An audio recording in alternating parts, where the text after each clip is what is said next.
આજે માલસર ગામમાં જે માલસર ને માંડવાની વચ્ચે રૂઢિયા હનુમાનજી દાદાનું મંદિર આવેલું છે અને ત્યાં અમે આ નવા વૃક્ષોનું રોપણ કરેલું છે. કેમ કે અત્યારે દિવસે દિવસે ગરમીનો પારો વધતો જાય છે અને આ નવા રસ્તાઓ બને ને બધું થાય છે.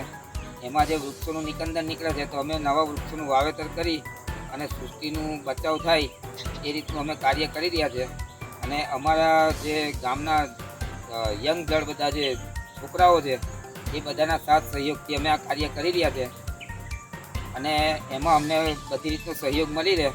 અને અહીંયાના જે ફોરેસ્ટ ઓફિસર છે સાહેબ આરટી દવે સાહેબ, એમને પણ અમને ઘણી મદદ કરી છે. એમને આ વૃક્ષો અમને ફ્રીમાં આપ્યા છે ત્યાંથી, અને અમે ત્યાંથી લાવ્યા. બાકીનો ખર્ચો બધાએ ઉઠાવ્યો છે. અને અમને એક છે કે અહીંયા હરિયાળીનું માહોલ સર્જાય એ માટે અને આ જે गर्मी पारो है ये ओछो था ये माटे हमें वृक्षों रोपण करेलू है। हमसे जुड़े रहने के लिए हमारे YouTube चैनल को सब्सक्राइब करें और नई वीडियो की नोटिफिकेशन के लिए बेल आइकॉन को दबाएं।